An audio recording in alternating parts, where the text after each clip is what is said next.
Через несколько дней после свадьбы Виктория решила устроить сюрприз для мужа. Она спряталась в шкафу спальни, надеясь напугать его в шутку, но когда Артём вошел в комнату и заговорил по телефону, ее сердце замерло. Услышав его слова, она поняла, ее жизнь рушится. Виктория стояла у зеркала, проводя пальцами по изящной линии шеи.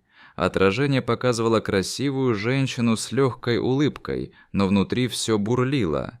Перед глазами всплывали кадры недавней свадьбы, день, который должен был стать началом их счастливой совместной жизни. Свадьба прошла в прибрежном городке Кассель-Бэй, где она мечтала побывать с детства. Артём сделал ей предложение именно там, под светом звезд, на фоне шумящих волн. Он был обаятельным, обходительным, заботливым. Его слова о любви звучали искренне. В тот момент Виктория не сомневалась, это он, ее человек, ее навсегда. Они познакомились год назад на благотворительном вечере. Артём помогал организовать сбор средств для детского дома, Виктория была волонтером. Он подошел к ней с бокалом шампанского и шуткой, и за считанные минуты между ними вспыхнула искра. Общие взгляды, легкость в общении, уверенность, которую он излучал, все это притягивало. Он ухаживал красиво: цветы, ужины, прогулки под дождем. Он был тем, кого она искала всю жизнь. После свадьбы они переехали в уютный особняк в пригороде, с террасой, видом на лес и запахом хвои по утрам. Артём купил его заблаговременно, сказав, что всегда мечтал жить в таком месте с любимой женщиной. Первые недели были как в кино: вино на закате, завтраки в постель, бесконечные разговоры о будущем. Виктория ловила каждый момент, ей казалось, она живет во сне. Но вскоре сказка начала тускнеть. Виктория замечала перемены. Артём все чаще говорил по телефону, уходя в другую комнату. Он избегал разговоров о работе и финансах, стал раздражительным, если она задавала лишние вопросы. Он возвращался позже обычного, с усталым, отстраненным взглядом. «Всё хорошо, любимая, просто завал на работе», — говорил он и целовал её в лоб. Иногда он прятал ноутбук, закрывал вкладки, когда она заходила в кабинет. А однажды она заметила, как он сменил тему разговора, когда заметил её у двери. Мелочи, но каждая из них оставляла царапину. Виктория пыталась гнать от себя тревожные мысли. Она говорила себе: он устал, но скоро всё наладится. Все пары через это проходят. В тот вечер она решила устроить сюрприз. Хотела вернуть легкость, игру, веселье, купила торт, надела новое белье, зашла в спальню раньше него и спряталась в шкаф. Она хотела напугать его в шутку, выскочив в нужный момент, как делала до этого не один раз. Но когда он вошел в комнату и заговорил по телефону, Виктория застыла. «Да, я на месте», – тихо произнес он. Все прошло по плану. Свадьба – чистая формальность. Она ничего не подозревает. Подпишет все бумаги. Доверчивая, как и говорили. Скоро можно переходить к следующему этапу. Холод прошел по ее позвоночнику. Она не могла дышать. Его голос, там знакомый, любимый, звучал чуждо. Предательство не просто ранило ее. Оно обрушилось, как камень. Когда Артём ушел, она долго сидела в шкафу, не в силах пошевелиться. Слезы текли по щекам, смешиваясь с пылью и страхом. Но паника не помогла бы. Она поняла, если он способен на такую ложь, она должна быть осторожной. Нужно знать, с кем он говорит, какие бумаги, что он задумал.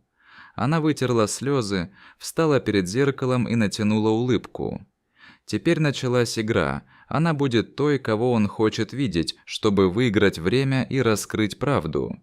Первым человеком, кому Виктория решилась рассказать, стала ее подруга Эмма. Они были знакомы со школы, прошли через многое. Эмма не удивилась. «У тебя всегда было чутье, Вика. Если ты это почувствовала, значит что-то не так. Они разработали план. Артём часто принимал ванну вечером, а телефон оставлял на тумбочке. Виктория должна была отвлечь его и получить доступ. Пароль оказался простым – дата свадьбы. В переписке было сообщение: «Завтра 22:00, склад у старой пристани, не забудь документы». На следующий вечер Виктория и Эмма приехали на место, укрылись в кустах, спрятавшись от уличного света.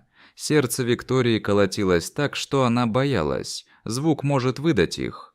Артём прибыл вовремя. С ним разговаривал мужчина в тёмном плаще. «Я женился, доступ получил. Осталось немного. Деньги скоро будут на счёте. А что будет с ней, Пессен?» – спросил Артём. «Не волнуйся, её уберём». «Она не проблема», – ответил мужчина. Виктория едва не вскрикнула. Эмма сжала её руку. Они всё сняли на видео. Запись стала их щитом. Но они знали, что одной записи недостаточно. Нужно было больше. Через пару дней, когда Артём уехал по делам, Виктория и Эмма проникли в его кабинет. За книжным шкафом они нашли сейф. Эмма догадалась ввести год рождения Артёма, и сейф открылся. Внутри папки с документами, фиктивными счетами, договорами, схемами переводов на офшорные счета. Всё подтверждало, Артём был замешан в крупной афере. Они нашли бумаги, где Виктория якобы подписывала согласие на открытие счетов, перевод средств, передачу долей. Почерк был её, но она не помнила, чтобы когда-либо подписывала такие документы.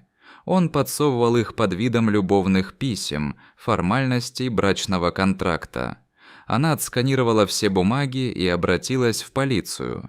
Артёма арестовали через 3 дня прямо у них дома. Он кричал, обвинял Викторию в предательстве, грозил: «Ты ещё пожалеешь. Думаешь, победила? Всё ещё может измениться».